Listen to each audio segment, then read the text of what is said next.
Well, good afternoon, ladies and gentlemen, and welcome. Thanks for being here for a good old-fashioned roast for a guy named Marty Faga. A roast. Did I just say roast? Like a Dean Martin celebrity roast? Some of the young folks here are saying, who the heck is Dean Martin? Don't like you people. No, I actually do. Okay, not to roast, but he is a celebrity. We'll treat him as that, right? But we're going to honor this celebrity today. We're going to honor Marty Faga, celebrating his lifelong devotion and leadership to our great nation and to the national security space enterprise overall. My name's Steve Jakes, and I'm the Executive Director of the National Security Space Association. And on behalf of the NSSA, this may sound a little weird, but we kind of feel that we're honored to be able to have the privilege to honor others for the great contributions they've made. That's a special feeling that we have, and we're pleased to do it. Up front, let's reflect a bit. Yes, we are honoring you, Marty. For a moment, let's start arguably with the king, the godfather of national security space, the guy by the name of Honorable Pete Aldrich. Mr. Aldrich has graciously allowed us to use his name for NSSA's Ultimate Lifetime Achievement Award. And importantly, Mr. Aldrich is delighted that the first honoree for the Lifetime Achievement Award is Marty Faga. So what a deal. Wouldn't you agree with that? Very cool. Very cool. So I should say that Mr. Aldrich planned to be here with us in person, but there's a thing called Hurricane Nicole last week, and he happened to be on the wrong side of the coast. But the good news is that both he and his wife Jody are doing fine. He sends his regards. He may be listening right now, but certainly he is in the room, and he'll be speaking here online soon. So Mr. Aldrich is here. We're hoping the system works, and he'll be on in just a little while. So welcome to you all up front, and really and sincerely, I would like to extend our deepest gratitude to all the fine folks here at MITRE for hosting this historic event in this beautiful venue, and to President and CEO Jason Provodakis, Senior VP and General Manager of the National Security Programs, Keoki Jackson. I think Keoki's around here somewhere. Yep. Thank you, Keoki and team. But your team has been fantastic. We really can't thank you all enough. Up and down, your security folks, all the admin folks, your videographer, Nate, our best buddy these days. I mean, we just really can't thank you enough. So thank you to the whole team. And I think we should touch upon a few introductions. As you folks have seen already, we have a terrific group here today. Former leaders of the defense and intelligence community, current leaders of the community, both in government and in industry, esteemed members of NSSA's Board of Advisors, and many of our NSSA members and MITRE friends. Welcome to you all. We have family here, lots of family. So first, wife Barbara. Barbara. Yes. Many, many years. So good to see you again, Barbara. And, like all these other times, we have all these big events like the Goddard Dinner. It's so great to see you all these times, and that you bring that other guy with you from time to time, including today. We really appreciate you doing that, Barbara. Great to see you. Marty's sister, Betsy. Hi, Betsy. Good to have you here. Fantastic. Finally get to meet you after all these years. We've known him for 100 years, and now we're finally getting to know you now. We're glad to have you here. So to Marty and Barbara's son, Jeff, and his wife, Kelly, from Houston. Where are we? There we are. Good to see you. Granddaughter, Courtney. Hi, Courtney. We have grandson, Matthew. And we also have another grandson and Navy Ensign, Brian, who's out doing work at Charleston. So welcome to you all. Glad to have you here. Their other son, Scott, and his wife, Martine, here from local in McLean. Glad to have you. Let's see, grandson, Patrick. Patrick around here today? There we are. We're going to get all you guys.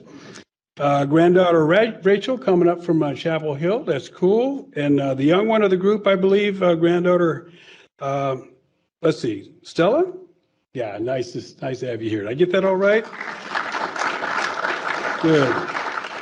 So to Jeff and Kelly, Houston, the Astros, are we okay? All right. We like Dusty, okay? We like Dusty. That's all right.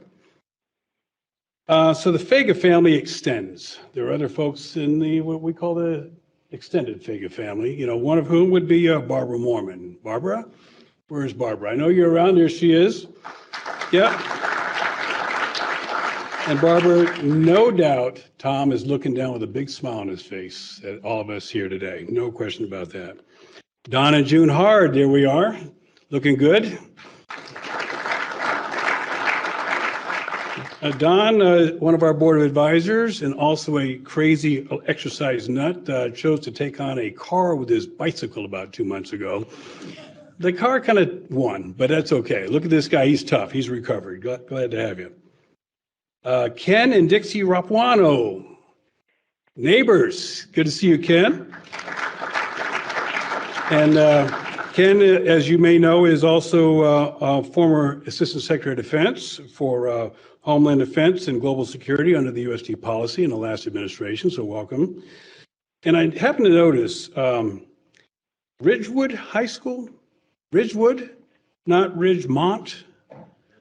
Ridge, okay, not the Ridge, not the movie, no Fast Times at Ridgewood High. Just checking, okay, we're all good. Jim Clapper, did Jim make it here today? Ah, shucks. Okay, he was planning to come. We would call him the director of everything by now. And I haven't seen yet, but is Kirk McConnell here by chance? Kirk McConnell, there you are. Talk about the professional staffer of everything. And still chomping at the bit out there in the Armed Services Committee in the Senate. So Kirk, good to have you here. You're looking good, pal.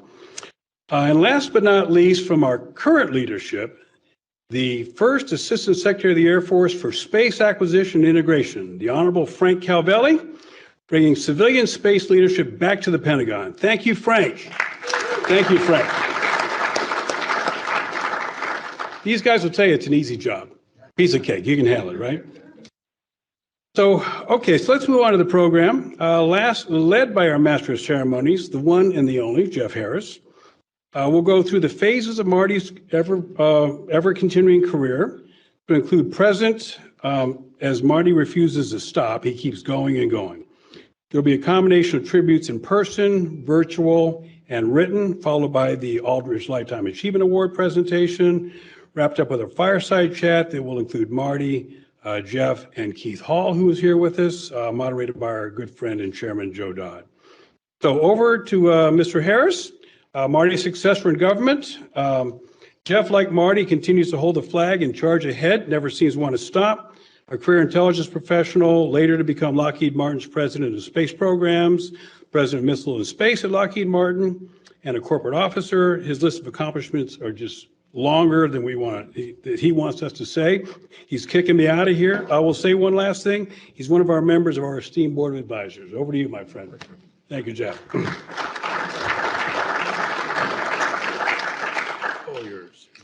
Welcome to the Faga Fest. What a grand idea today to celebrate the many accomplishments of Marty Faga.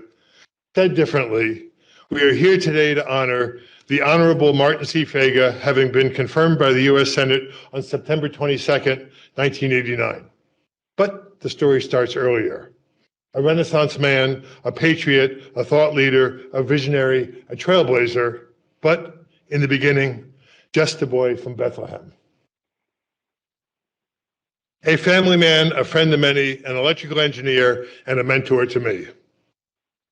Today we celebrate his leadership, his technical acumen, his political savvy. He's a good listener, an expert at sensing the moment and seizing the day. A mission-focused technologist who puts the analysts and operators first. But his number one accomplishment is his family. I didn't know that Fagas came in this kind of units. Barbara, Brian, Courtney, Jeff, Kelly, Matthew, Martine, Patrick, Scott, Stella, Rachel. How you got all but one to be here today shows your organizational skills, Barbara. Well done. And Marty, for all the parties we went to with Marty and Barbara Faga, you were kept secret from us. So we're pleased, many of us are pleased to meet you today. Betsy, thanks for joining us. Art Davis, one of the penultimate security leaders from Program A, recalls, Marty gave me the initial task to brief his family about his new position and what he would be doing and what he was responsible for our nation. That was an interesting briefing to give, to say the least. So Marty's confirmed as the assistant secretary for a covert organization and asked the security guy to come meet with the family to tell him what he can't tell them. This was the beginning of one of Marty's themes. But setting family aside, accomplishment number 2 was Martin C. Faga, Assistant Secretary of the Air Force for Space, 1989 to 1993. Almost simultaneously, covertly, became the 10th Director of the National Reconnaissance Office, succeeding Edward C. Aldridge, AKA the Pete Aldridge. Marty had to step in after the DNRO had been secretly the undersecretary, then the secretary, the guy that was working launch, and came in to fill very big shoes. So today, the fact that we can once again connect Mr. Aldridge and Mr. Faga together is pretty good. Marty has lots to be proud of as director of the NRO, but leading the declassification of the NRO's existence following 30 years of secrecy was and is a big deal. You might ask why. If we're going to all the trouble to have real-time intelligence, why do we make it so hard to get it in the hands of the military users? Marty Faga observed. The Gulf War highlighted the opportunities, and Marty took action, instilling his belief with the NRO bureaucracy, a belief that didn't happen immediately. But he pushed for this new openness and drove it to a decision. Marty had an outstanding and long-standing relationship with Richard Cheney. They'd worked together previously, and now it was the perfect two people in the Department of Defense, Richard Cheney, Dick Cheney, as Secretary of Defense, to support the declassification, and the initiative was crucial. Upon agreeing that we had an organization that existed, Marty upgraded the NRO's support to the military by creating the Operational Support Office and the creation of a Deputy Director for Military Support. Now, you say, why is this important? You know, I followed Marty as Director of the NRO, and on June 2nd, 1995, Captain Scott O'Grady was shot down over Bosnia-Herzegovina by a SAM launcher and forced to eject from his F-16. For a week, we looked for Captain O'Grady. There's a movie's not totally accurate, but more importantly, we debriefed Captain O'Grady when he came back stateside. It seemed strange to me, even though we had declassified the organization and we were increasing our support to military operations, that when we had Air Force, Navy, and Army pilots in training, and we were explaining to them how to use their search and rescue radios, we weren't allowed to say to them, there might be a satellite listening. Because the fact of a listening satellite, we still hadn't told the users. So the fact that SIGINT and IMIT couldn't be a known fact to the pilots that were down. So I remember talking to the Vice Chief of the Air Force, Tom Moorman, sort of saying, why don't we actually get this into the schoolhouses and let people know what happened? So as we debriefed O'Grady, and he was talking about being chased by the Serbs for a week, and he deployed his radio with a big long antenna, which says it was a low frequency signal, He said, I'm standing up against this rock outcropping with my antenna. And I said, what direction are you facing? I'm facing north. Well, that's not actually very good for us, but we'll work with that. And believe it or not, an overhead SIGINT satellite of the NRO captured O'Grady talking on his radio. Now, my military deputy at the time was a decorated Navy fighter who had been shot down in Vietnam, survived. And he comes into my office on the E-ring, and I have the classified computer. And I had taken, because it's me, the O'Grady transmission, a little garbled, that we had received from 22,000 miles away in space, and put the little bouncing ball over it as he was calling for help. And as Jack walked in my office, he said, come over here, I want to show you something. And he'd been hanging around me. He said, I have watched hundreds of hours of you briefing, but until this moment, I didn't know how true it was when you're listening to a distressed pilot and coordinating the rescue so the Marines could go in and pick him up. So that's the magic of it all coming together. And Marty, it is back on your watch that you saw that. Now, the second thing that Marty did was getting to the right organization now that it had all these responsibilities. Because many of us noticed some unprofessional behaviors that were highlighted by an impressive battle in front of NSA over sourcing the next SIGINT constellation, a classic Program A versus Program B. And the quality of the intelligence seemed to be secondary to the brashness of the view graphs. So several people, Marty in particular, took note of this, and the consolidation of programs A, B, and C was planned.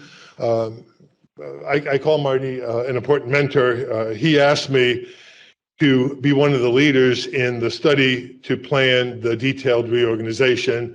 And I thought I had a full-time job, but this became another full-time job. And this multi-month endeavor was fraught with politics and organizational intrigue because everybody was trying to figure out when the smoke cleared, where would they be standing. I recall Jimmy Hill fully supporting what Mr. Faga had in mind.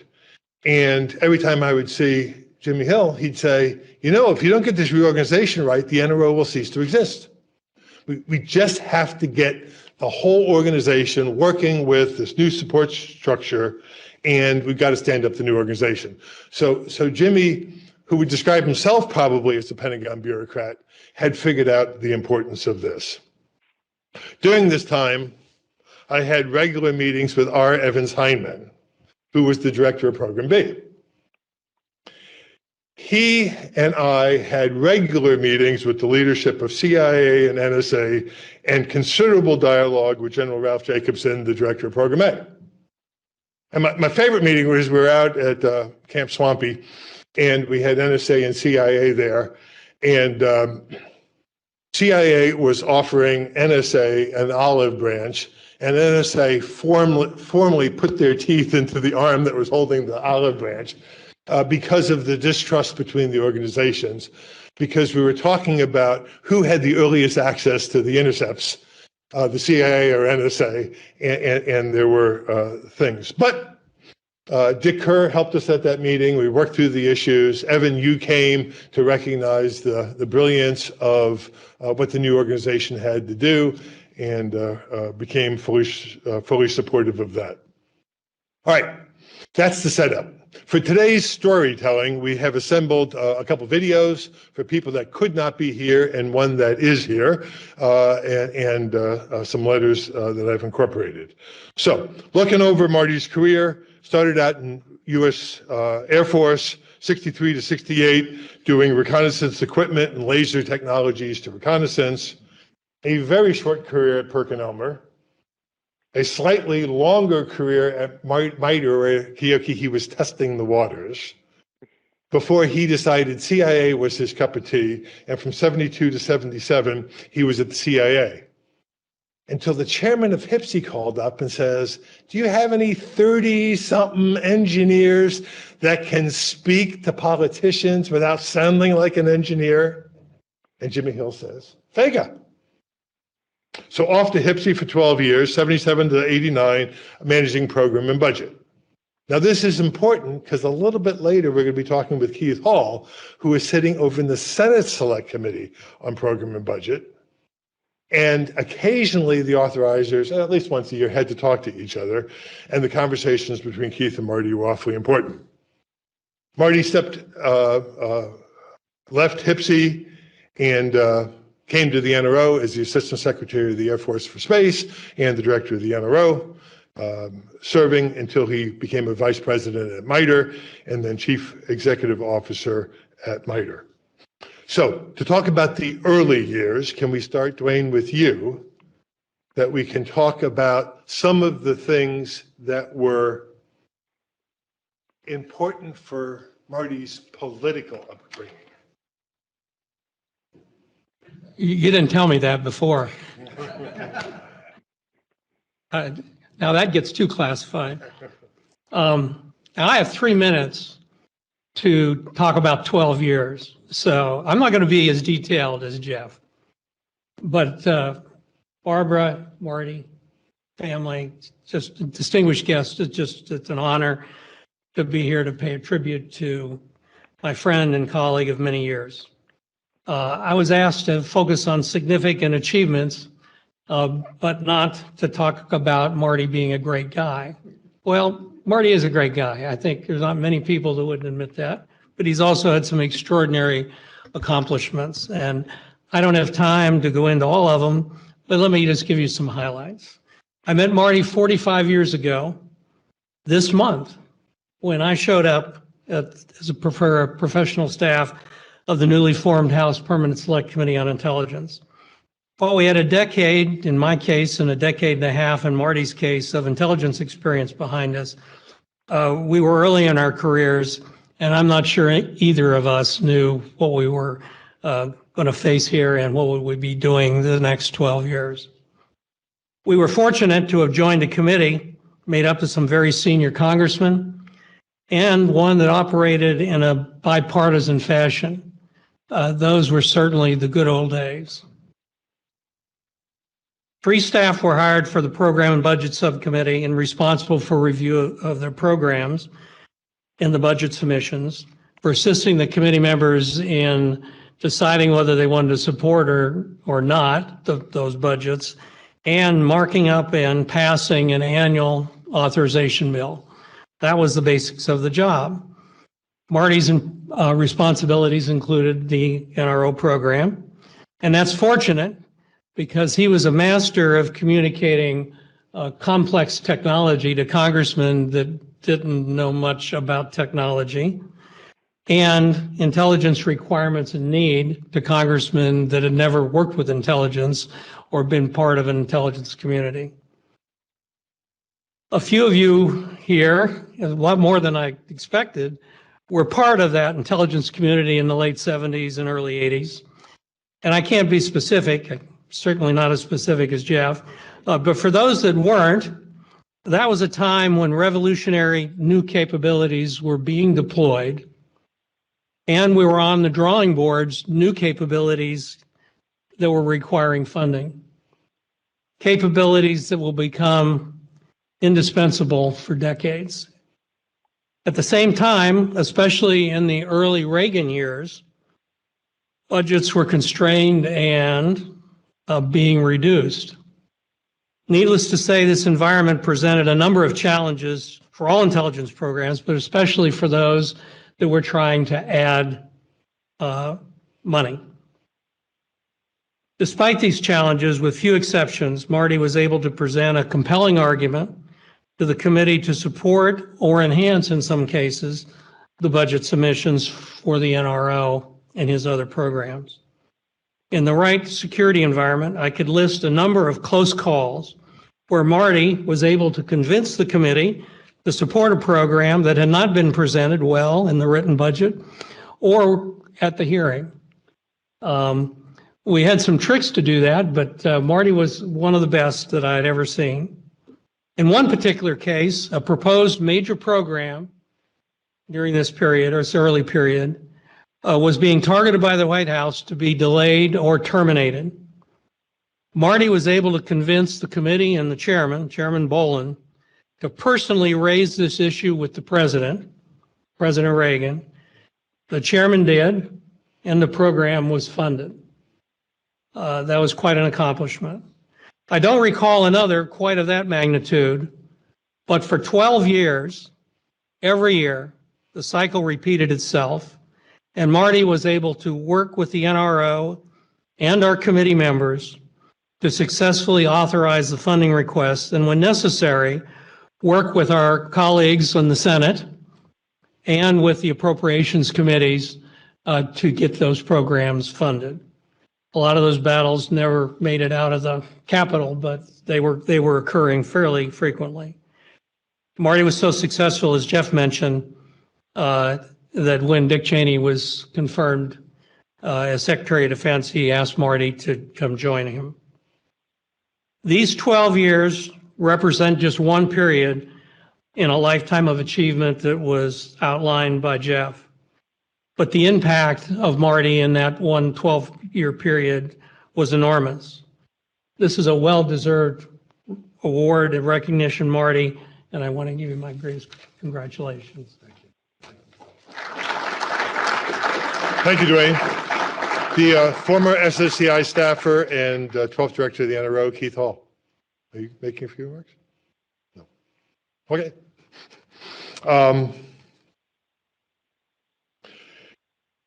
Joanne Isom.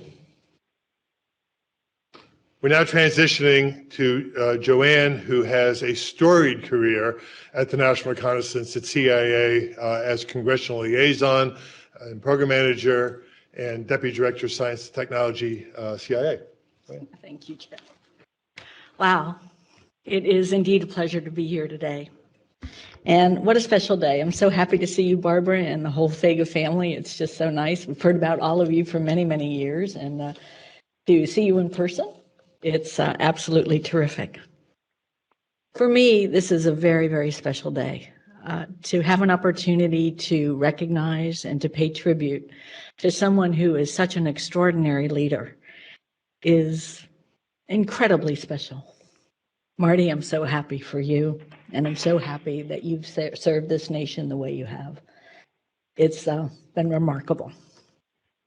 He served in so many different positions with tremendous distinction. Jeff already mentioned that he had tremendous time on the Hill, at CIA, in the NRO, at MITRE. I had forgotten about Perkin-Elmer, to tell you the truth. But he's also been a distinguished board member since leaving the government service, and he served on numerous commissions and panels and continues to do so. And because of that,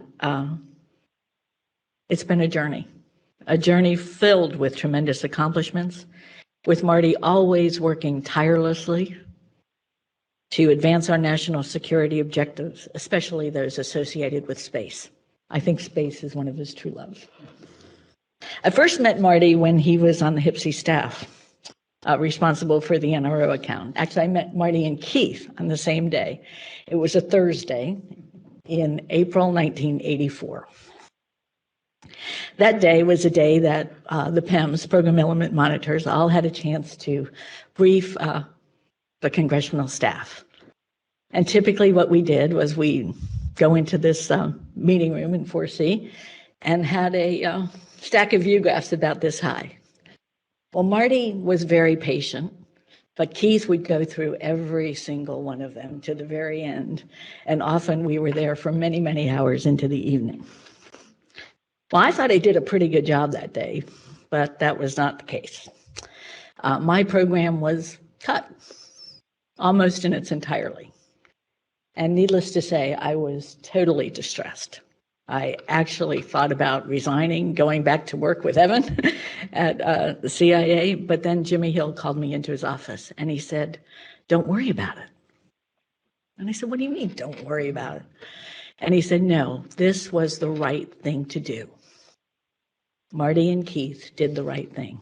They protected the program, they cut the program, but laid the groundwork for us to move to a new future. And that was what those days were all about. Marty and Keith working together to do the right thing for the NRO and for all of our programs. Jimmy said that he had so much trust in the two of you that I needed to learn how to trust them as well.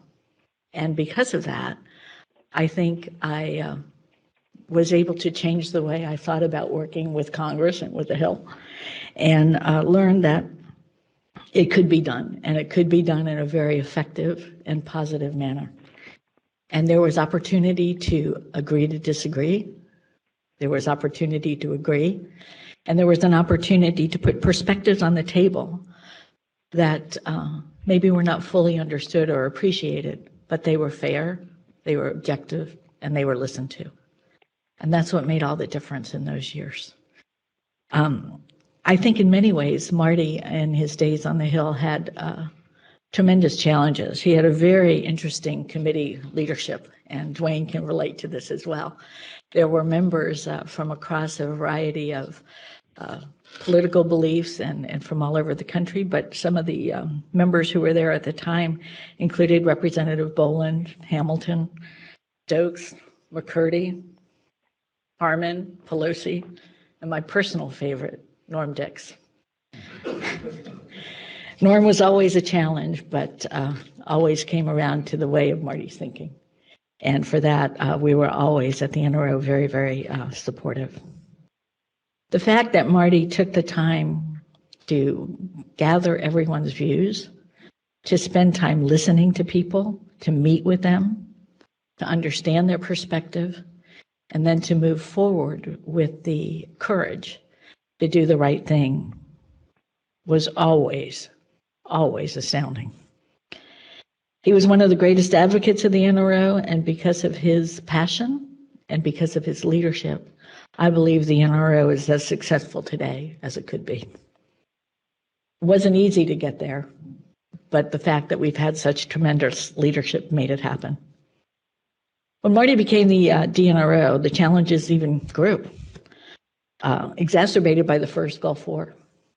At that time, the reliance on national assets changed forever. The NRO was forced, as Jeff already mentioned, to do things that we'd never done before.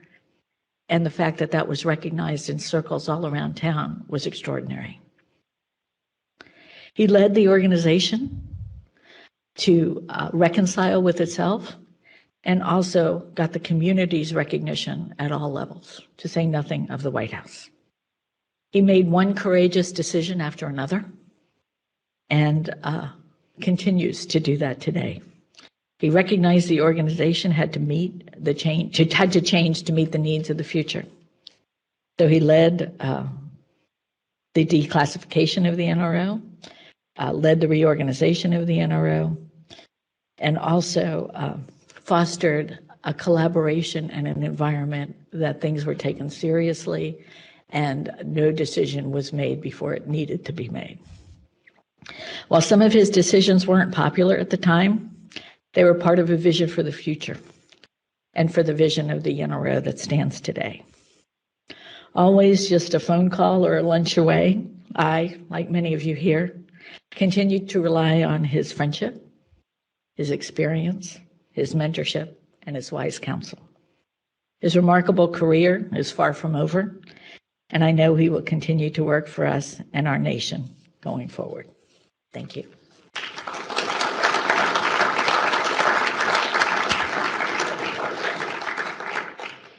We have a series of videos to run.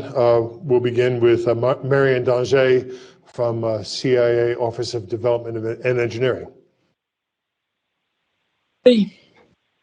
There was an old Louisiana guy named Justin Wilson, and he was a chef and he was a humorist, and he had a Saturday food show, and he would always begin his shows by saying, "Hey, bonjour, I'm glad for you to see me." And I would like to start my respect to you with, "I'm glad for you to see me, but I only wish that I was there in person, that I could shake your hand and convey my tremendous respect and congratulations for the achievements that you have gathered throughout your life. And I look back at so many of us. Of course, you're the exception in that rarefied air. But we learned under the giants like John Crowley and John McMahon and Les Dirks and others like that. I don't know if those folks are, I mean, not them, but I don't know if folks like them are still around or not. It's an entirely different culture. But I just wanted to say that it is an honor for me to be able to speak to you. It's too bad we can't sit across the table with a bottle of single malt and tell old stories of our experiences. The last time that you and I saw each other was when you were NRO. This would have been in the, 92 along in there. And I had the Australian account for the Alice Springs operation. And I briefed you on it. I briefed Jeff and Keith. But that was the last time I had the pleasure of being in your company. So I just want to say that I think you have really made a mark in the intelligence community and in service to our country. So congratulations, old friend. I hope that you have what do they say? Following winds and happy trails. Marty, farewell, pal. I doubt if we'll see each other again. I wish we could. But the ravages of age are catching up with most of us, which is one of the main reasons I cannot attend up there. Farewell, pal. I'd like to follow that with the Chief of Staff of the Air Force, Tony McPeak. Many of our Air Force leaders realized that space was new, and as pilots, they needed to learn. And Tony has a good story for us. And Marty and another guy, Tom Mormon, constitute kind of the three polar stars for me with respect to the space business. When I was the Air Force programmer, I did what Pete told me to do, so that made decision making pretty easy during the time he was Secretary of the Air Force.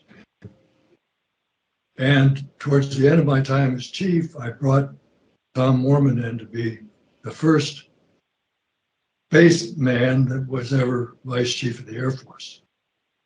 I have very high regard for these two guys. Aldridge was one of the best secretaries we ever had. Mormon was a fine officer, a good friend. Sorry, he's not around to be present when Marty gets this award tonight. The third guy was Marty, who was Assistant Secretary of the Air Force and head of the NRO during my time as chief. Marty knows what he's talking about. So it's never a waste of time, to go ask him something, ask him a question. He knew his business, knows his business. In fact, I used to get up in my office, walk around to his, sit down with him and get the straight story. It drove my staff crazy because they'd say, oh, he's loose again in the halls. Send somebody and find out where he went. It was often to Marty's office, especially during Desert Storm, where really we were getting the benefit from overhead assets in a way that had never been true before. Armed conflict has a history of several millennia.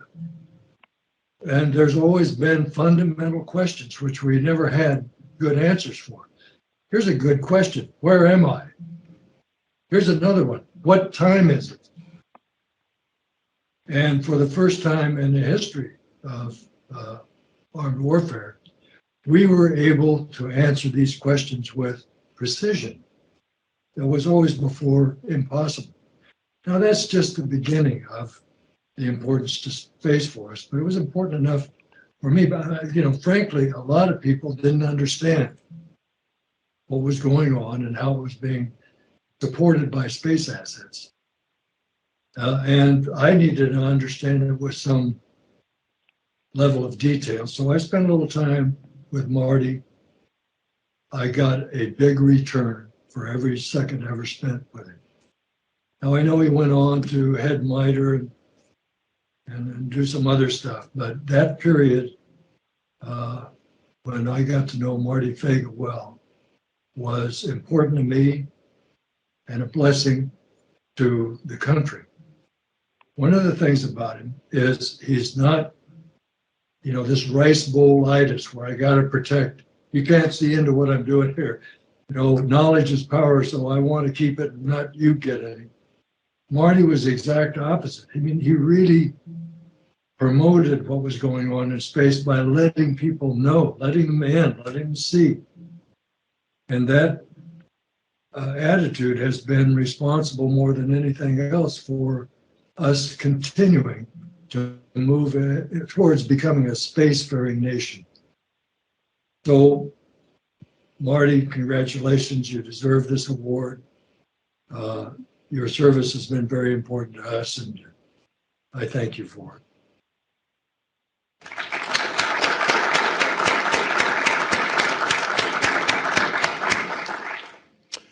Dan Golden had a great career going at TRW when the vice president called one morning right after he'd been promoted to a C-suite job.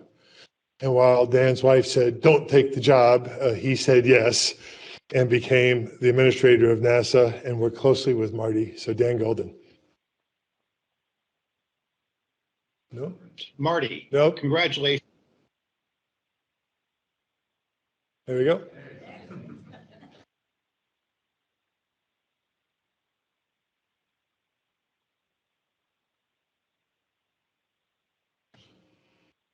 Hello, Marty. I would have loved to have been with you and all my colleagues of many decades, but Judy punched my travel ticket. She says you're traveling too much and you're an old man and you're going to get sick, so you cannot go back to Marty's. So we're going to pause Dan because the representative from Wyoming, the former Secretary of Defense, and the former Vice President of the United States of America, Richard Cheney, is on the phone with us now. So, Vice President Cheney, if you would please make your remarks. Well, thank you for the opportunity to honor my good friend and colleague, Marty Faga. I can't think of anyone better qualified for the presentation of the special award. And I'm pleased to cap off a good part of his career by reminiscing about our work together. Having had a special interest in national security, space, starting from my days with the House Intelligence Committee, that is where I met Marty. Marty was a key member of the professional staff supporting the budget subcommittee and responsible for reviewing a number of sensitive programs, including the National Reconnaissance Office. This was a time when major investments were being requested and a time when budgets were constrained. Marty Faga was able to critically review the programs and deciphering jargon and acronyms of the intelligence community into language even congressmen could understand. Many of the space programs that became the backbone of our national intelligence program, he was responsible for 3 decades, were funded or sustained with Marty's contribution.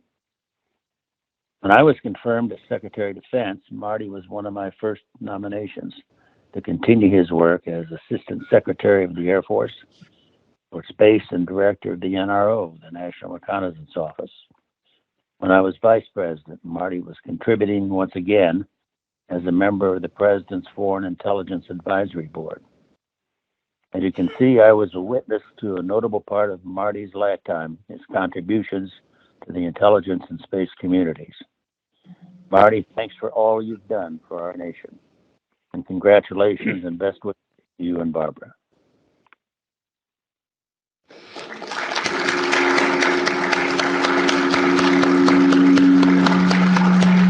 Thank you, Mr. Cheney.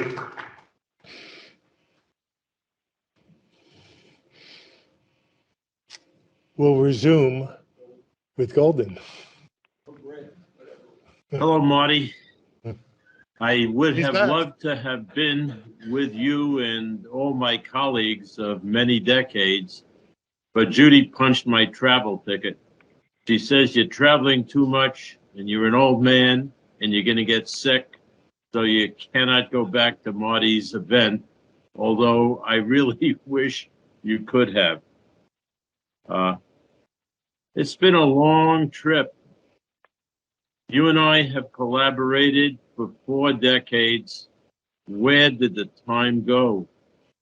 When I first met you, my daughters were still at home, and now my grandson this week had his 29th birthday. I know you and Barbara have grandchildren, and I'm pretty sure that you're in the same domain as me, an old man. I have very fond memories of interacting with you.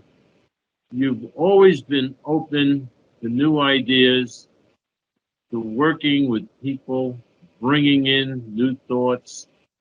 And when I faced a very difficult problem as the new NASA administrator, President George H.W. Bush wanted NASA to send a shuttle up to the Mir space station, which at the time I was quite nervous about.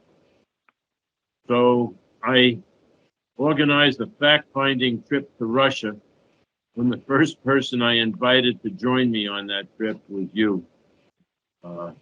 Larry Gershwin came along and a few NASA employees, but your help in thinking through could the job be done was so important, and I so much appreciate it.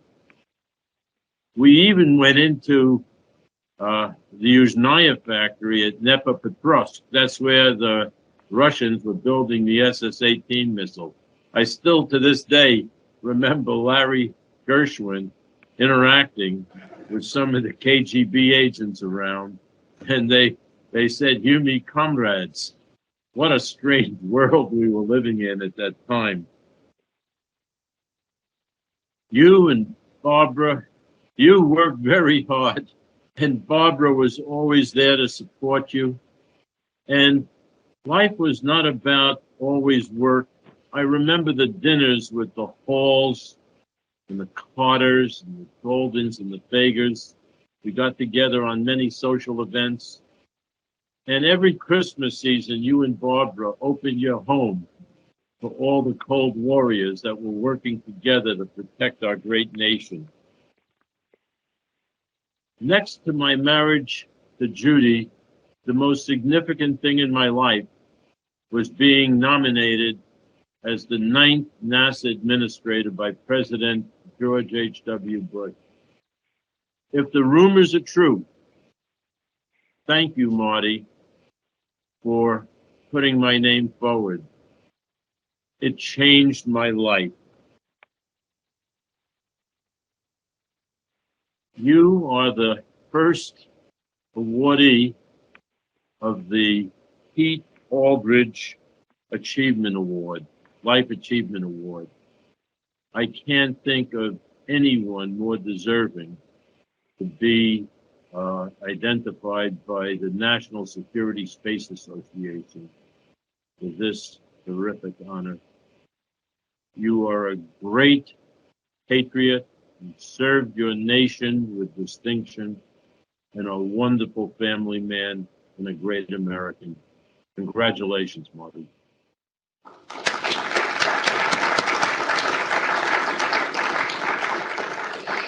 Two quick Dan Golden vignettes because I can't help myself. Every time he'd go in to Dan's office, a couple of years after Marty had recommended him in theory to become the administrator, he had a little card he pulled out, and he was calculating how much poorer he was after giving up his industry salary, going to work for the government. So he said, I wish for two things. I wish I had the money, and I wish a letter sent to the administrator of NASA would actually arrive on my desk before it was sent to the Hill. But Dan was a great person. I accompanied Vice President Gore when the shuttle docked with the Mir, and so we were in Star City, and aboard the shuttle we had a IMAX camera. So the IMAX camera is coming through the tunnel, and a week after we got back from Moscow, we're watching the raw material from the IMAX in the Air and Space IMAX Museum, and I'm sitting right in the center with the astronauts one row behind, and as the tunnel was opened, as the pressurized door was open, I was surprised at how much the insulation, the gold insulation, crinkled. So I'm saying, that's strange. So we exit to the rear of the IMAX theater. We're going down the escalator, and Dan's one tread in front of me, and Joyce and I are standing on a tread, and the astronauts are one tread behind. And I said, I was surprised at obviously a pressure difference. And Dan said, well, the Mir leaks so bad that the shuttle was going to pump it up a little bit with its pressurization. And Story Musgrave stuck his head between us, and he said, oh, but the smell. I had been aboard the Mir prototype the previous day, and because on me, I said, what's this? And I'm playing, and it was a shower that pulled down out of the ceiling, and the Russian said to me, the shower never worked. So that was Soviet space. Next, we're joined by Don Hard, who's both here in person and on the big screen. Marty, while he was on the HPSI staff, I didn't really get to know him well until the spring of 1990, when I was appointed the Director of Space and SDI Programs, or SAF AQS, as we call it in the Pentagon. And Marty had already been appointed the Director of the NRO and the Assistant Secretary of the Air Force the previous fall. I worked closely with him in his new roles actually, in an exciting and challenging time. Marty went to the DNRO position with a very clear vision. In his own words, since the NRO systems were able to operate in near real time, that meant military forces would become major customers of the NRO, and the tactical user requirements would have to be considered in system design and operation.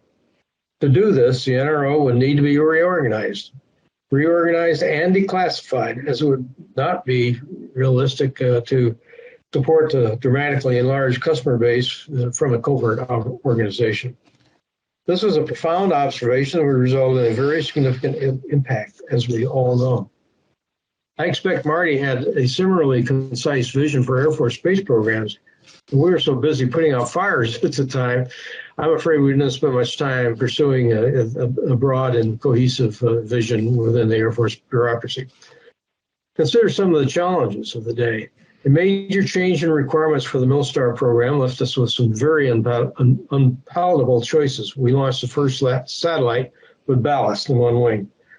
There were the continuing debates on the replacement or upgrade capability for our missile launch detection system. The Defense Support Program was going to be replaced by the Advanced Warning System, AWS. That then was followed by FEWS with a vertical line through that S for the dollars that were associated. The follow-on early warning system with a few dollars, and then SBIRS, the space-based IR system.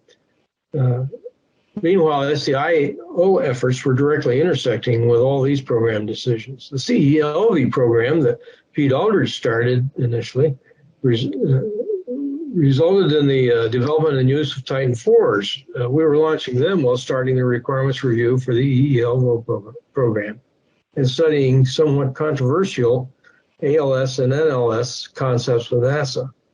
And of course, the normal continual budget battles ensued. Marty was totally immersed in all these activities and decisions. There were some underlying events that added to the challenges just mentioned. SecDef and DCL personnel changes, Tom Moorman's move to Air Force Space Command, the transition of Air Force Systems Command to Air Force Logistics Command, and others. We had a hot war starting in the Gulf and a Cold War sort of ending with the collapse of the Soviet Union. And all this occurred while Marty was leading major changes in the NRO. He was a busy guy indeed. Throughout all of this excitement, Marty remained cool, calm, and collected. He was totally unflappable.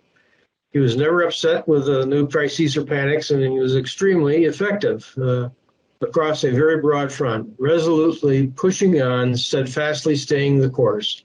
I'm proud to say our friendship has remained equally steadfast. There were two other steadfast friends that I'm sure would be very happy about this award, Tom Mormon and Jimmy Hill. I know I speak for them when I say thank you to Pete Aldridge and congratulations to you, Marty Faga. What a great occasion. Thank you, Don.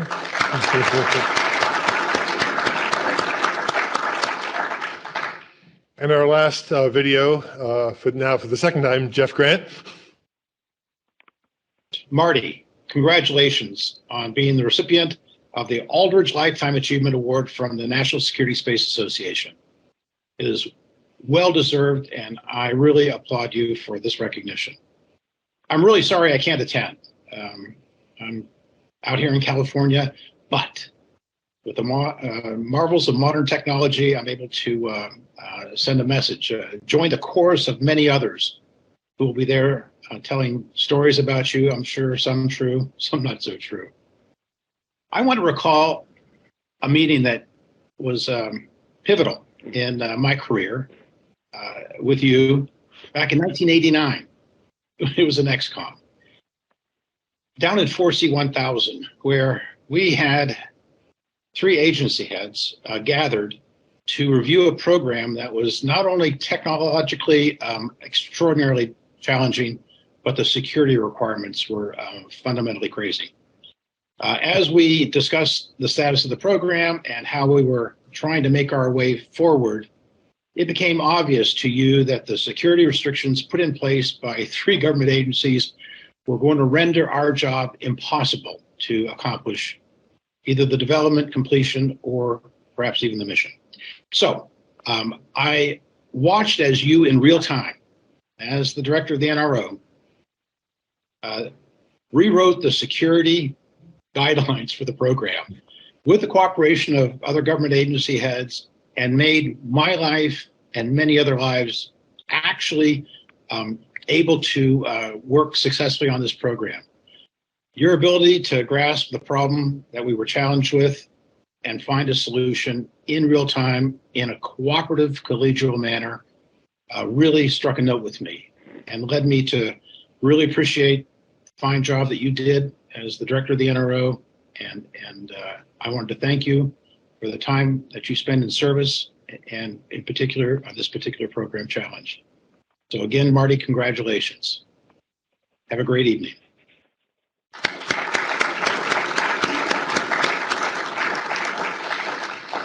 The story that Jeff didn't tell was because of an extended launch delay, the satellite had been in storage at the launch facility for months. During the delay, some cells in the new nickel hydrogen battery had suffered from an unanticipated phenomena called cell reversal, resulting in safety thermal relays on board the battery being tripped. The relays were designed to protect the battery on orbit, but not designed to be reset on Earth. If launched, the satellite would not be able to conduct a successful mission. The contractor and government team quickly assessed the situation and the available talent, and a procurement from Radio Shack of a black box, a standard connector, a battery, and momentary contact switch was made. The smallest available contractor technician, a former horse jockey, was lowered headfirst into the fully fueled mated stack to unmate the ground connector, attach the relay reset connector to power the relays to flight position. To be complete in the hours before the actual operation, the team had created a mock-up of the satellite interior so procedures could be written, and the former horse jockey technician was able to rehearse the critical operation. Jeff Grant, the program manager, called Marty the DNRO after the successful intervention. He carefully considered the trade between asking permission and begging forgiveness, as he had learned from Marty, mission first. And in this section, finally, this process has been great because I spent about 90 minutes on the phone with Vance Kaufman, probably one of the best system engineers on our electro-optical satellites, who grew up to be the CEO and chairman of Lockheed Martin Corporation. Marty, first let me say the recognition you are receiving today is richly deserved and overdue. My interactions with you started when you were on the staff of the House Permanent Select Committee on Intelligence. There were always lots of questions, and after considering the question carefully, you gave a direct answer most of the time. At least it was more direct than others would give, and I, for one, appreciated that. You soon became one of the senior statesmen for the intel community, and that has continued to this day. You were and are the voice of calm and thoughtful consideration. Face-based intelligence collection is difficult in an environment that is so unforgiving. It is always hard and never easy.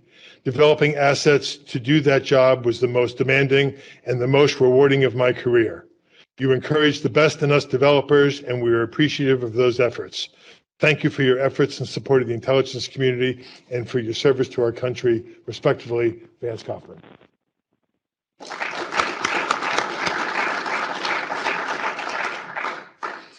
So Marty transitioned with the change of administration from the NRO, landed a job at MITRE as the vice president and then the CEO.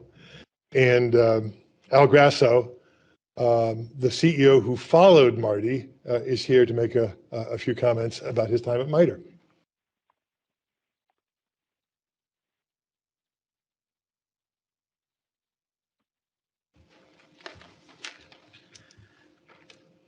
Well, I'm here to talk about the other stuff. This is the stuff that follows his government service and all that you've heard here. Now, with Marty, he always responds to a call to duty. And he wasn't going through, want ads or anything like that when he came to MITRE. It was a Dr. Jim Schlesinger, the chairman of the corporation, that called upon Marty and suggested that MITRE would be a good place to continue his public service, perhaps in a different manner. And he chose to do that. So I'm here to talk a little bit about that, and it really is a true pleasure to be here today to talk to you about it. I also offer Jason Providakis his regrets. He had a conflict that unfortunately took him away from this event today. So just listening to all of this history of Marty, what I'll tell you is the theme that I heard continues here at MITRE. And, if you leave with nothing else, what Marty was all about was doing things right, but more importantly, doing the right thing. And you put those two things together and you get the kind of excellence that we've heard of this morning so far, or this afternoon. So Marty's career at MITRE was, both the same and different from the careers of other MITRE leaders here. Most of the MITRE people here knew Marty as the talented and accomplished Govey that came in to run the intelligence center. But as Jeff mentioned earlier, Marty actually came in 1969 as a member of technical staff.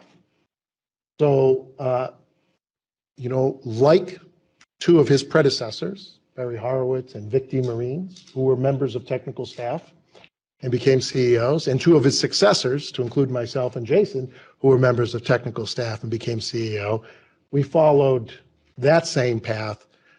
But the intervening time from MTS, member of technical staff, to CEO is quite different with Marty. And perhaps a better path, quite frankly, for an organization like MITRE. So I would certainly encourage MITRE to continue to think about those extended stays with government, because we learn a lot more from our sponsors in that respect. So while at MITRE, Marty spent a decade really building and operating MITRE's largest unit at the time, the Intelligence Center at MITRE. And he's known for many accomplishments the center was able to deliver, many of which some of you are using today, like DOTIS, and many of which I can't speak of in this room today.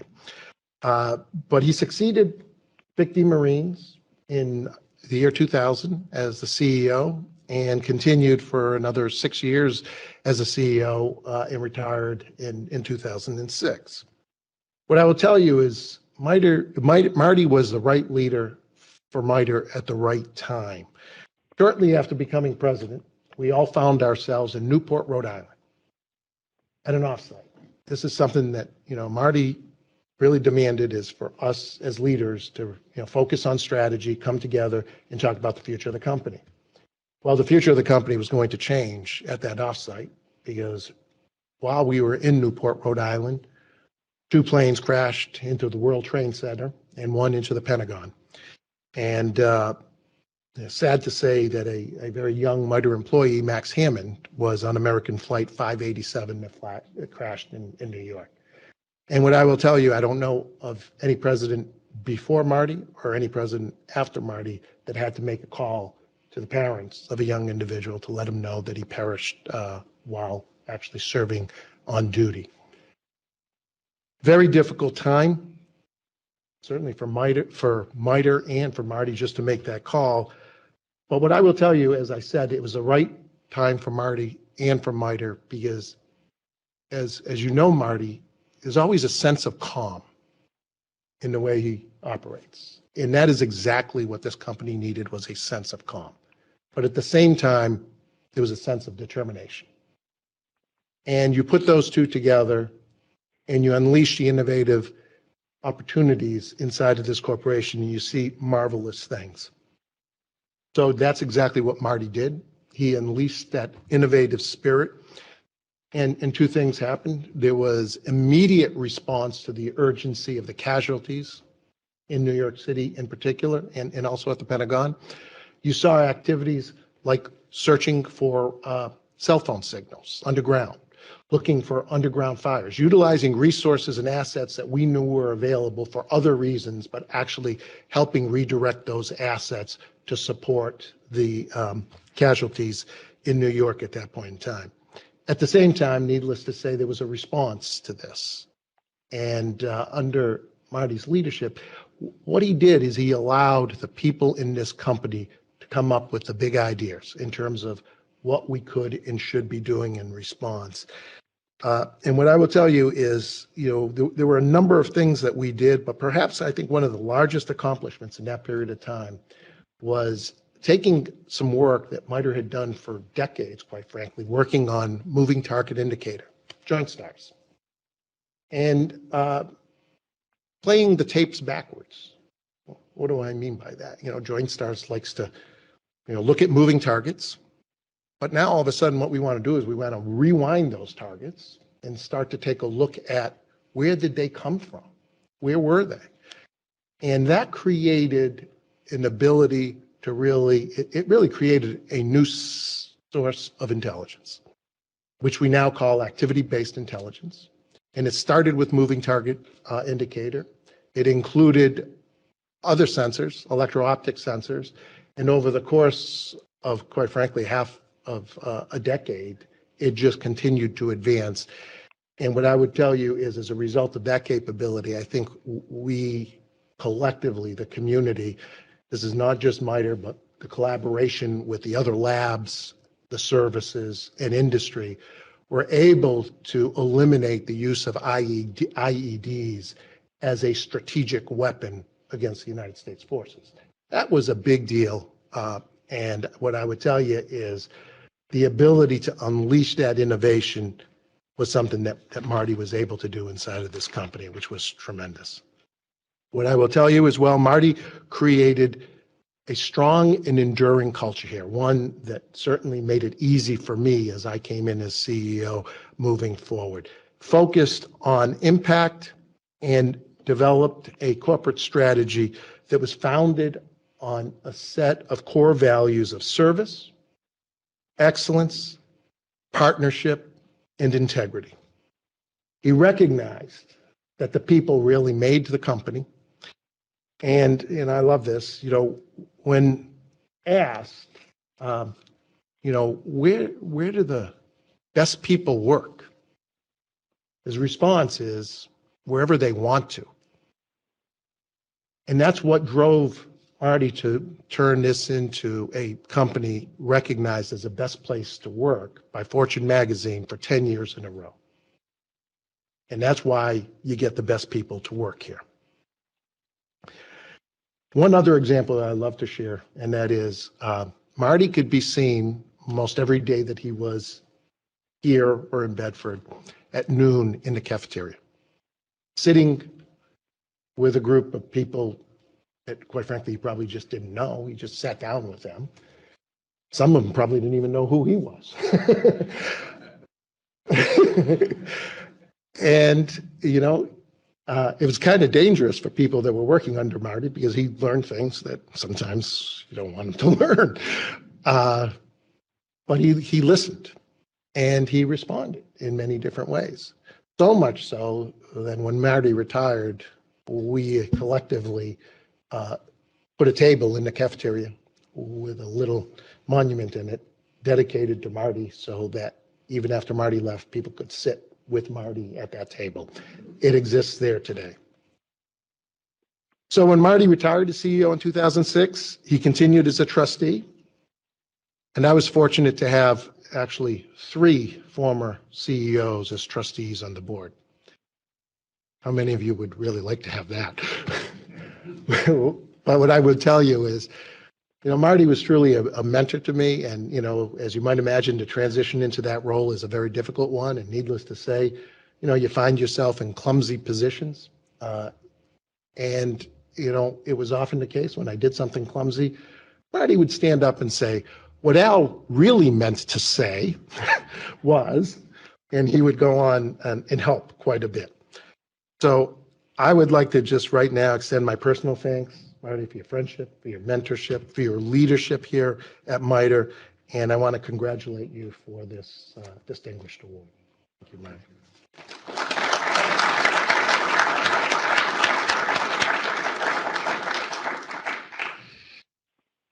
So Rich Haver, Kevin O'Connell, and several of us had the idea that the technology would allow an explosion in commercial remote sensing. And Rich Haver and I had a breakfast with SecDef and the DCI where we discussed the speed at which commercial remote sensing would come along.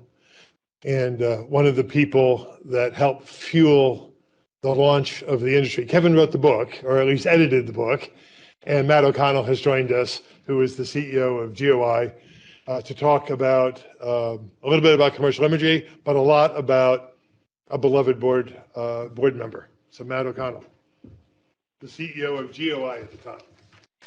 Thank you, Jeff. It's great to see so many friends, and it is an honor to be here. Marty and Barbara, thank you for that.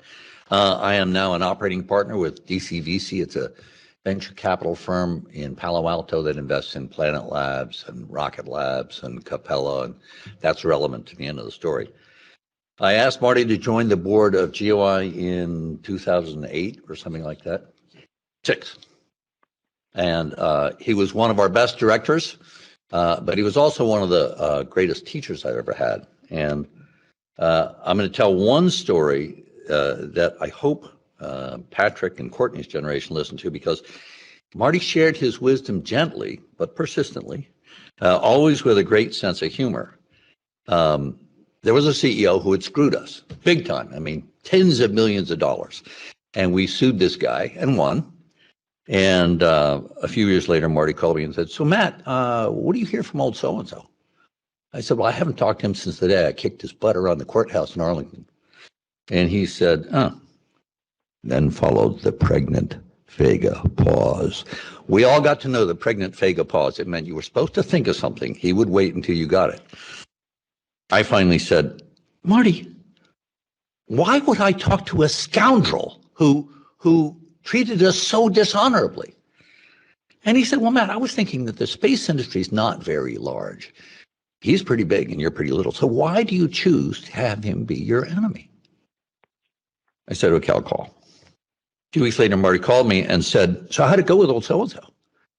I confessed total inaction, and there was another pregnant Faga pause. I said, okay, this time I really will call him. And he said, great. When you go see him, tell him I said hi. And I said, Marty, do I have to completely abase myself and go to the office of this scoundrel? He should come see me. And he said, nothing. He just paused. And finally I said, Marty, I will go to the office if you want me to. He said, Matt, I am so glad you are taking the high road. That's the way to do it. And give me a report when you get back from the office. Click. Last week, I was talking to the CEO of one of our portfolio companies. I won't name it because he was considering a bold course of action. And I said, a wise friend once told me, you're going to make some enemies, but when your company is small, pick the enemies carefully. Don't make the enemies out of emotion. And for God's sake, don't let it be personal.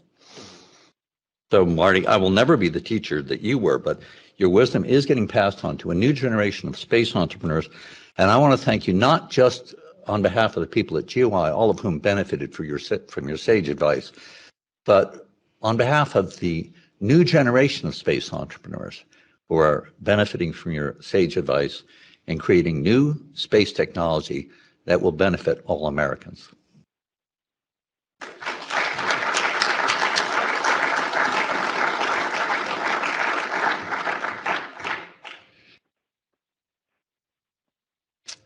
You can't keep this guy down.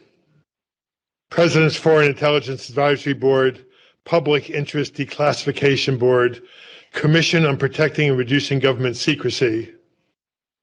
So when I watched the video from March 4th, 1997, with Senator Moynihan, following a 2-year process, my favorite quote, this is a guy who's been consistent his whole career. Marty said, quote, as a practitioner of the classification art, nothing be made secret unless it needs to be. And that has been a great guidestone, and you have served the public. He went on to be a fellow of the National Academy of Public Administration, served on the board of directors of Alliant, Orbital, Electronic Data Systems, Digital Globe, GOI, MITRE, FEO, Thomson Reuters Special Services, Inmarsat Government, and today serves as the director of the National Security Space Association with Joe Dodd.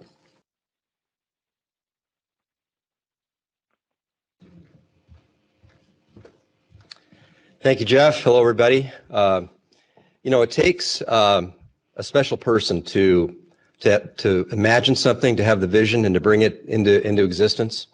And I'm going to focus on NSSA exclusively and Marty here in a moment, but it was about 20 years ago when NPIC and DMA came together, a few other things, and formed then NEMA, which General Clapper transformed, at least by name, from 4 letters into 3. And there was a guy named Steve Jakes, along with a couple others, who had the vision to put together an industry nonprofit called the United States Geospatial Intelligence Foundation. And I'm sure everyone in this room is familiar with what USGIF has done over the last 20 years. Really great work, and many people are still associated with USGIF. So the analogy, obviously, is with NSSA. There are people in this room who knew that 5, 10, 20 years ago we needed something that today we call Space Force. But Steve Jakes was the one who understood that we needed something that today is the National Security Space Association. And along with Doug Lavero and Mark Berkowitz and 1 or 2 others, including Marty Faga, imagined it into existence and brought it into existence. And I've been privileged to serve as chairman of NSSA for about 3.5 years now. NSSAspace.org. If you haven't visited the website, you got to go there. So we're really honored to help orchestrate this event today. And just a few thoughts, a few anecdotes. It was just before Space Force came into existence that, and Steve, don't recall the impetus behind this, but a fellow named Major General Clint Crozier was put in contact with a few of us. And we had a couple meetings that never really happened because General Crozier had been asked by the Chief of Staff of the Air Force to develop a transition plan for a Space Force, which at that point was very problematic. And I'm not certain, but I don't think everyone in the Air Force was entirely supportive of a Space Force at the time. But we met with Clint, and I was mainly an observer. I just listened intently as Marty, Steve, Mark, Doug shared their wisdom with Clint on the puts and takes that range from the pragmatic to some very fundamental things, such as, is it an ASAF, is it an undersecretary, what about acquisition, and so on. And here we are, gosh, will it be 4 years this December that Space Force is? 3 years. And NSSA has been in place for 4 years. So Marty and I have been on the board from day one, on the executive committee. And I'll end with this. As I walked in this morning, or this afternoon, I was asked if I was joining the retirement ceremony for Mr. Faga. And there are a lot of reasons why I objected to that characterization, not the least of which is, Marty, we have a board meeting on Friday, and so retirement is not an option. But Marty has become a good friend and a great mentor. I won't repeat what others have said, but one thing I will say in closing is that in many ways, perhaps in every way, Marty is the kind of human being that I always hoped, wished, and prayed that my 3 kids would become. So, Marty, congratulations. And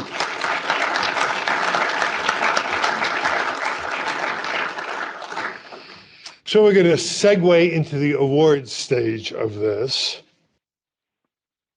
Marty's the 2016 Lundahl-Finney Lifetime Achievement Award from USGIF. He's received the National Intelligence Distinguished Service Medal, the DoD Distinguished Public Service Medal, the Air Force Exceptional Civilian Service Medal, the NASA Distinguished Service Medal, the Intelligence Community SEAL Medallion, and today, the NSSA Aldridge Lifetime Achievement Award. So joining us by phone is Pete Aldridge. Pete, are you there? I'm here, Jeff. Great to hear your voice. Sorry you can't be here in person, and the floor is yours. Thank you, Jeff. I appreciate it. And it is an honor to have the National Security Space Association Lifetime Achievement Award to bear my name. It's equally an honor to be able to present this award to its very first recipient. I cannot think of any person more qualified and deserving to be the first recipient of this Lifetime Achievement Award than Marty Faga. When I was the director of the NRO, this type of presentation would not have been possible since the NRO was a highly classified covert organization. I could not even tell my wife what I did. That changed when Marty became the director, and the fact of there being an NRO and the names of its past and current directors became unclassified. I've known Marty Faga for a long time, longer than both of us care to remember. From his days as a young staff member of the House of Representatives, through his time with the Air Force, as the director of the NRO, and as president and CEO of the MITRE Corporation. I have been personally aware of Marty's contributions to our national security, and in particular, our national security space programs. Marty, congratulations, and thank you for your service to our nation. I'd like to repeat some words that Don Hard mentioned. There are 2 people who should be looking at this award with great pleasure. And that is Jimmy Hill and Tom Mormon. Again, congratulations, Marty, and I thank you for your service. Thank you, Pete.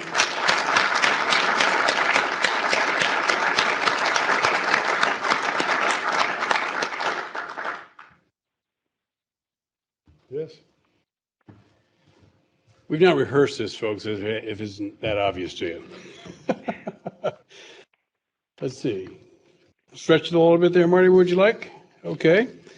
We are, how's everybody been doing so far? Have these talks been all right? How was Mr. Aldridge? Is he okay? Yeah. How's... There are a couple of heads up Me too is coming on this side of the line, Mr. Aldridge, for sure.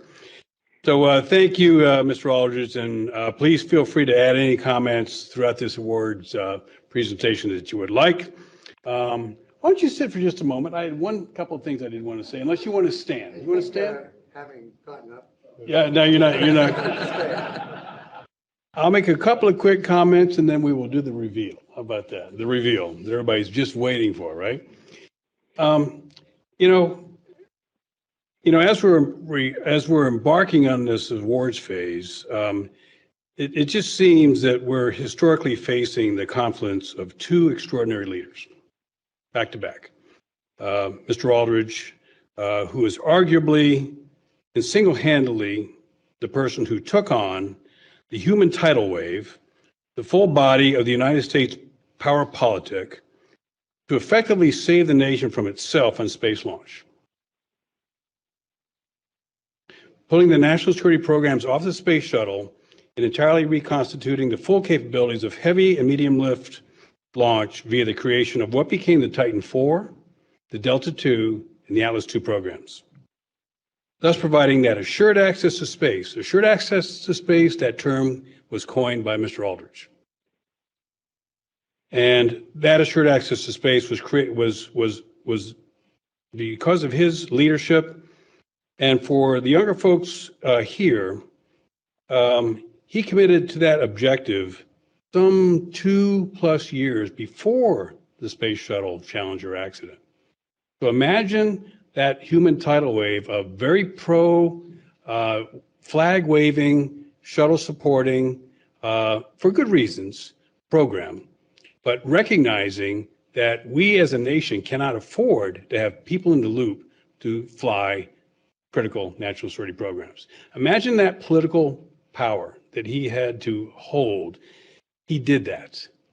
Can I hear an amen, Mr. Malsby? You were there, right? So he turned everything around. So pictures, they say pictures speak 1,000 words. Next chart there, Matt, right there. Mr. Aldridge, you can't see this picture right now, but you'll see it later. Here you see a picture, historic picture of President Reagan, Secretary of Defense Caspar Weinberger, Secretary of the Air Force and Director of National Reconnaissance Office, Pete Aldridge, behind him, along with others of President Reagan's cabinet. I think George Shultz is over there on the other side. What we didn't know until just recently is that President Reagan also liked a guy named, the Launch Vehicle Program Director, a guy named Colonel Vic Whitehead. So much so that he had Vic's picture right there in the back of that wall. Check that thing out. Go ahead, Matt. Look at that. Vic Whitehead's on the wall of the White House. Can you believe that? Imagine that. So not going to repeat what everybody said about the second leader here, but then that follow-on leader, today's honoree, Marty. He had the courage to not only declassify the existence of the NRO. Think about what the time was when that happened. That was fascinating. It was scary, like they're going to actually say that in public. They did. And that was not easy to do. And the directed reorganization of the organization. Program A goes away. Program B goes away. The competition between them goes away. Smashed together in a mission-focused centric. Now, that was for the greater good of the country, under his leadership. Strong, it takes a strong person to make that happen. So a lot of wow factors in here. And today, we can have a debate on whether those miracle moves of these two leaders, who they took on at that time, could even be possible today. Could that even be possible today? Maybe we can say that for a later time to debate. You ready to have that debate, Mr. Calvelli? Just kidding, just kidding, just kidding. It was a time, and these leaders were very strong, and they did all the right things for the country. And certainly from the NSSA perspective, Marty, I echo Joe's astute comments. You've been there every day. Since the NSSA was created from the very start, your backing of NSSA's purpose from the very outset, being on our founding board of directors, on the executive committee of the board of directors today, And that executive committee carries the fiduciary responsibilities of the organization. Thank you for that. Burning and churning and burning this all these years, and your active involvement every day, it seems like, advice and counsel, we thank you very dearly. So thank you very much, sir.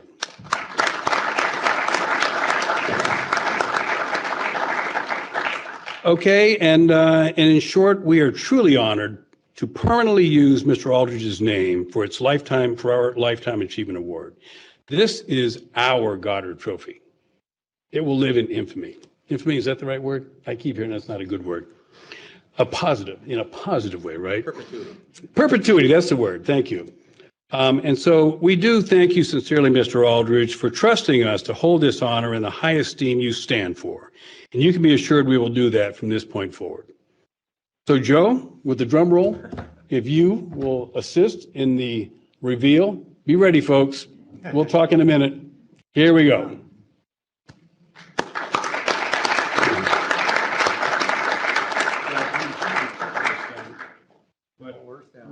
What it says, we'll make a couple comments here in a moment, but it does say the Edward C. Pete Aldridge NSSA Lifetime Achievement Award, honored in 2022, Martin C. Faga. Here you are, sir. Don't pick it up. We're not going to pick it up. We may just leave it here forever. Now, there's a little story behind this. This is our first article. And it's made by the company who does some of the big awards for the Space Foundation, for USGIF. They make beautiful stuff. We put a big challenge within a short period of time on this vendor. You probably heard of things like supply chain. You probably heard of things like COVID, vendor issues. I like to think that we can call this maybe an ACTV, maybe a prototype delivery. But it certainly is the first. So if it breaks on the way home. Whoops, we'll call it oops. Oops, yeah. But in any event, sir, this is the least we can say to you to express our appreciation. Thank you very much.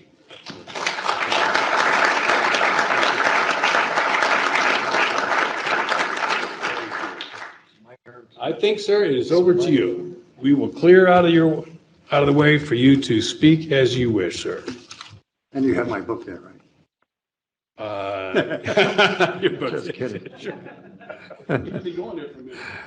Yeah. Well, I would certainly love to meet the guy they've been talking about. I do want to say to my grandchildren this, that the nature of these kinds of events, and I've done them too, is everything gets exaggerated. So very nice things have been said. Most of them are at least basically true. Now, Steve, I've been worrying about what Lifetime Achievement Award means, right? Do you have to be certified, 95% span of life, or, what? And my wife and most of the grandkids are in black. What does it all mean? Well, I couldn't figure it out, so I'll leave it behind. I'll be very brief. First of all, thank you, and thank you everyone who spoke. I will observe that, as has been said, Pete was an amazing leader of this community, and I got to help a bit from the Hill, which I enjoyed and am proud of. And you, Steve, created the NSSA, just from a vision to a reality, and it exists today and prospers today almost entirely from your effort, helped in minor ways by a few of us, but this is what you have done.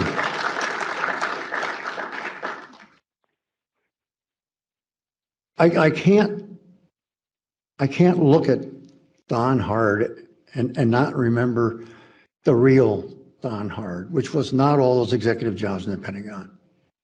It was him flying a C-130, catching capsules of film coming off of film systems, Corona, and and Gambit. And, you know, the thing is, dropping out of the sky on a parachute, and Don's flying in with his C-130, and he's got a hoop in the back that's catch the parachute, and it goes over the parachute. And if he's lucky, he catches it, and they reel it into the back of the airplane. I mean, this is the crudest arrangement you could possibly imagine.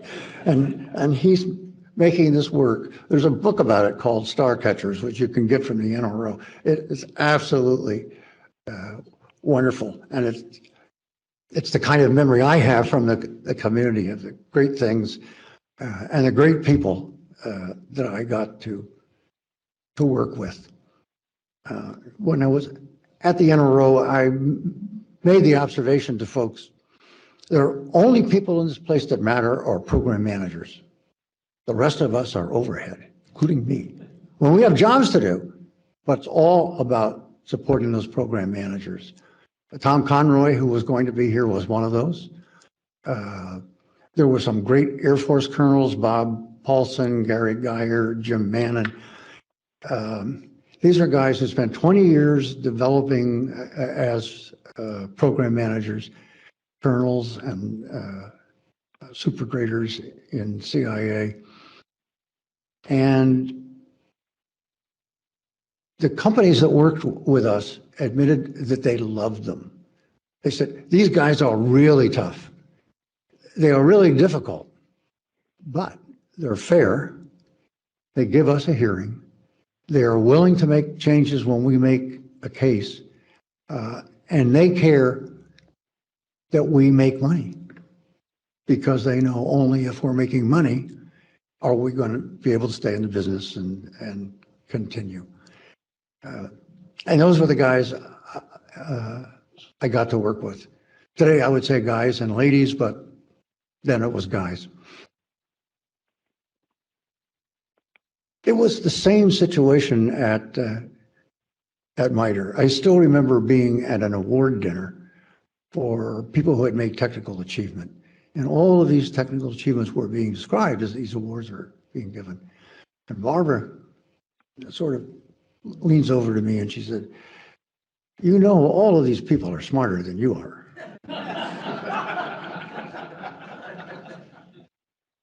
It gave me pause. But I continued on and things seemed to work out okay.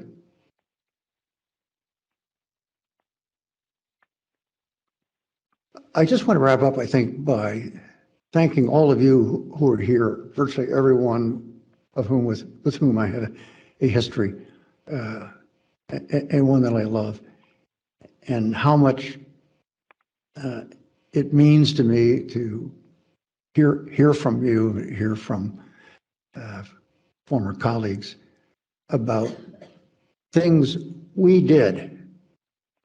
I never felt any of them were personal achievement. They were all group achievement. Many of the members of that group are sitting in this room. And so I love you all. I appreciate it. Thank you very much.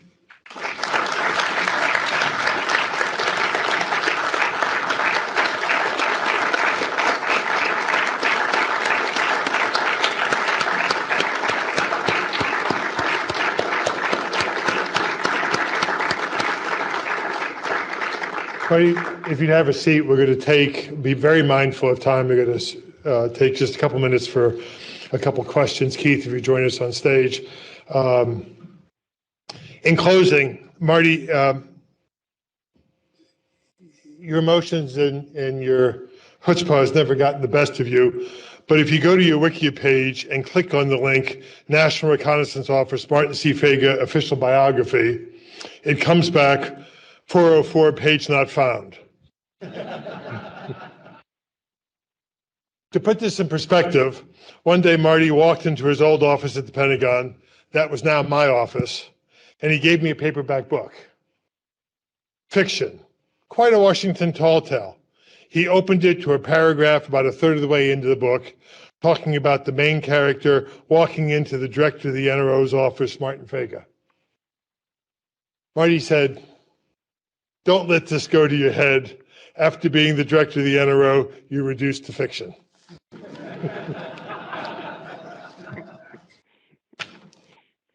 So Joe. Marty, I want to tell you congratulations again, and I'm going to sign off here. Thanks, Pete. Thank you, Peter. Great to be with you. Thank you, Mr. Aldrich. I was just telling Steve I was useless, so I'm glad the mic didn't pick that up. Oh. We're going to end here. We're going to end with a panel of former directors. And Jeff, I also have access to the internet and was able to discover that this is 1989 to 2001. That's 3 decades of wisdom. And it occurs to me, we've talked a lot about the history, the past, tumultuous times, great successes, core values, great leaders, great technologists. Maybe we can take advantage of the experience and the intelligence here to talk about the future and where we're headed, what the challenges are, what comes next. So I'm a hood ornament here, and I just want to sort of light the fuse and watch it burn down. But why don't we begin with you, Marty, and go to Keith and then Jeff. If you were giving advice to the DNRO, to the Chief of Space Operations, to the DNI, or to whomever else you might want to conjure up, about the challenges of the future, how to think about them, how to change the paradigm, how to be more effective, how to defeat the Chinese, the Russians, the Iranians, the North Koreans, and other scoundrels, what might that be? And if you choose to make up a different question and just answer that one, go right ahead. Well, is this live? Yes. No, I got the switch. Are you hearing me on the speaker? Okay. I think the big issue facing military and intelligence space today is adverse reaction. Now, all the excitement is about ASAT satellites going up and blowing you up in space, which I think is the least likely thing to happen. The big threat is jamming, which happens today, every day, to GPS, military sats, and so on, and will get worse. And laser attack, probably from the ground. Some of that occurs today. That's going to get worse. We don't have those problems solved. They're very, very hard, and I think it's the challenge that Frank and his intel equivalents face. Great. Thank you, Marty. Keith?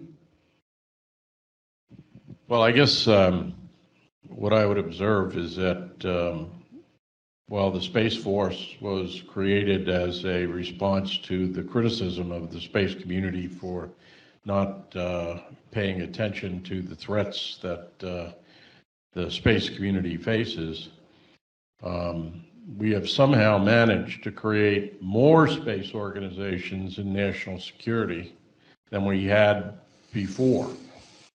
And in prior years, the complaint was that we had too many.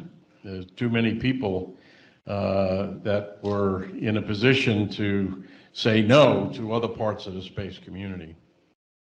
So what I would advise the space leadership and the national security leadership is to try to return to something that looks like the NRO of old. Let's have programs that are responsible for the cradle to grave development, acquisition, and operation of these capabilities. The other thing that I would say is that what causes me great concern about the space capabilities of the country is the nexus of vulnerabilities that occur when you take the space systems and their inherent vulnerabilities, which of course we try to correct, and the cyber domain that seems to me is not very well protected at all. And kind of hard to figure out how to protect us from cyber attacks and so forth. But that needs a lot of attention and a lot of expertise. And I've been away from it for a while now, so I hope I am wrong.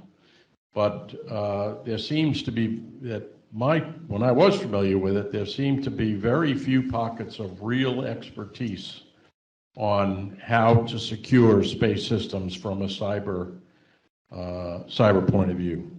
So that would be my advice. Great. Thank you, Keith. Jeffrey. To jump on top of Mr. Hall and real expertise, and to second Al Grasso's comment about the best people and the best place to work, and to leverage Marty Faga, who called one day and said, I want to get as many former directors to sign a memo to go create a professional cadre of space professionals at the NRO. Will you sign the memo? I said, sure. And you fast forward, and Marty and I are walking into Liberty Crossing, and Kevin Miners meets us at the top of the elevator. And he put his arm around and said, well, Stephanie O'Sullivan is really anxious to talk to you. And I said, is this like George Washington behind the woodshed? And Kevin said, yeah, pretty much. But Marty had an idea that we have to get to a workforce that has the right technical expertise and the right amount of time to gain experience and scar tissue so you don't make the same mistake twice. And we've learned that lesson over and over and over again in my career, where not having the wherewithal to get programs across the finish line. And so the cynic would say, we had several first generation systems that took between 4 and 5 years to build. And then we allowed the budgeteers to take over, and we take those same systems, improve slightly, important, very capable, but we took and doubled the time to build them and doubled the budget. Some of that's inflation, but the kind of smart people working the hard problems, responsive to the mission, need to be instilled given the problems that Mr. Faga and Mr. Hall just spoke about. Great. Thank you, Jeff. Over the past decade, we've seen an explosion in investment in commercial space, creation of new capabilities, much of it internationally. Furthermore, in terms of our close allies and partners, in several instances, the UK, Australia, Japan, was in Japan and the UK recently, Australia in a few weeks. They're doubling their national security space investments. We hear terminology like allied by design. What does this future new ecosystem look like in terms of Title 10 and Title 50 embracing and taking full advantage of indigenous U.S. commercial space capability as well as that of our closest allies? Who'd like to take that one? Marty, thoughts? Let's read that again. I never repeat myself, so I never remember what I said.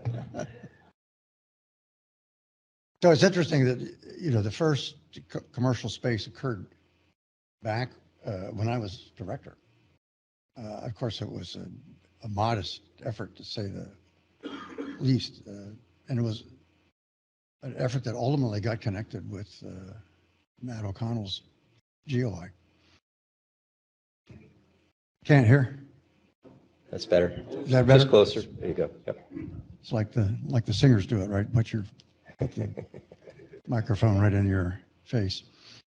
So the U.S. is spending $500 million crudely, maybe more than that, annually on commercial space today. So it's big. There is, to me, an interesting dichotomy oh, we love the commercial space because that's unclassified and we can send that directly unclassified to anybody. Now here the NRO took exactly the same picture. And that's classified. You know, we have to exercise the normal classified treatments. And you say, well, I get that, you know, maybe the NRO could do something better than the commercial guys do. Presumably that's the case. But if they're doing what the commercial guys do, why don't they just put that out there too?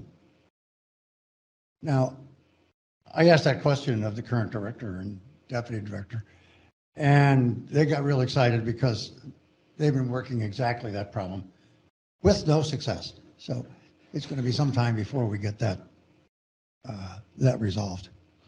My big issue about commercial is not that we want it, it's how to use it. And my frustration has been what people do when a new capability comes, perhaps a dramatic one like Planet with hundreds of satellites, lots and lots of coverage, not super resolution, but lots and lots of coverage and pretty good stuff. Now the test the community uses is, well, how well does it do against the collection deck? Well, the collection deck has been optimized over years and years and years over exactly the government satellites we have. Not the way to test a new capability. The question is, what intelligence problems can you solve? Not how well do you do against the desk. I think I'm going to have to shoot myself in the head to get real attention to this, and I'm not willing to do that. And I'll leave it at that. You know, there are bureaucratic processes in the Department of Defense that make it difficult to share space technology and information and so forth with our closest allies. And it always perplexed me why we were spending all this time and effort on whether or not to share something like non-imaging infrared IR technology with the Australians. I mean, they've been with us in every war since World War I as our allies. So when I look at the commercial world and working with allies, I think we should look at that opportunity as part of our resilience for our space capabilities in the face of the threats that those capabilities face from adversaries. The more allies we have with capabilities similar to ours that we can rely on in the events of ours are somehow disrupted or interfered with or taken out, the better as far as I'm concerned. And we ought to have processes that allow us to do that with not only the closest allies like the Brits and the Australians and the Canadians and so forth. That ought to be a no-brainer. But we also should cooperate with some of the other allies that we're going to be fighting with if we face an adversary like China, perhaps the South Koreans and the Japanese and so forth. So I think some of this was envisioned in the changes in policy in past administrations, but I haven't seen much progress in this regard. It's halting, and it needs to be dramatic. Yeah. Thank you, Keith. It's going to happen.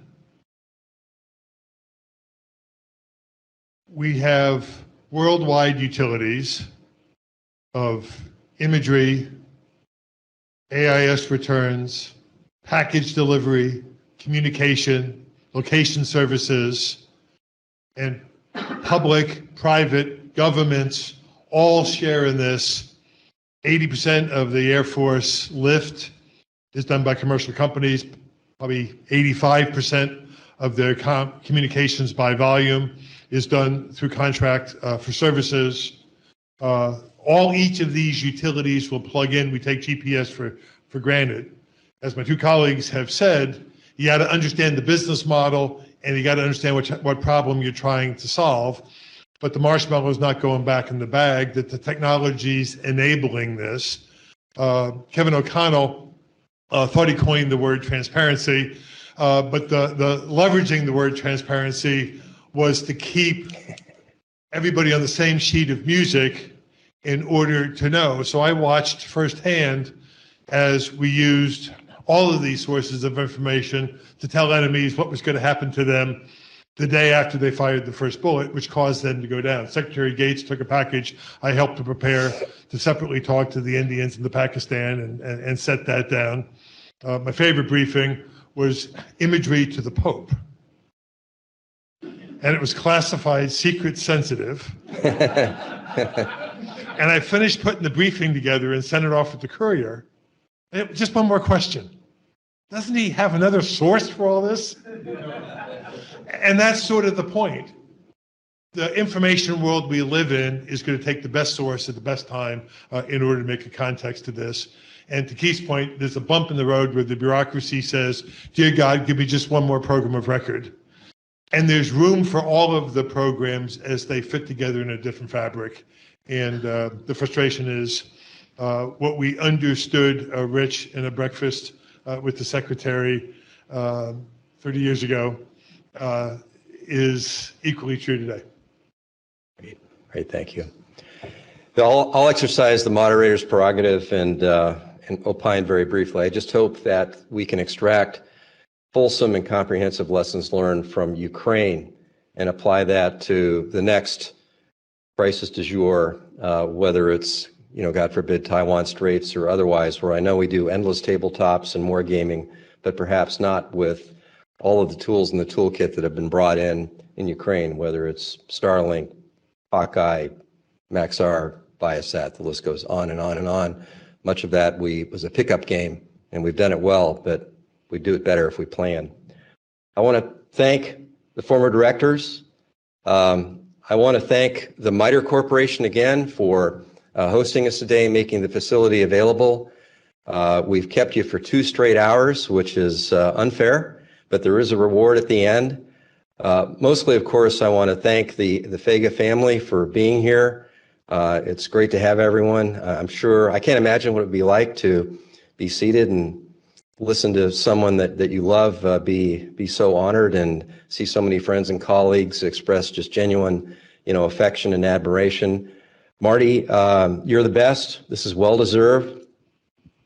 We're going to rename it something other than Lifetime.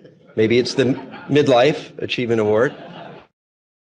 So Joe, patriotism is not short, frenzied outbursts of emotion, but the tranquil and steady dedication of a lifetime. Adlai Stevenson. Amen. That's how we're using Lifetime. That's it. So Marty, it's great to honor you today, and we all love you.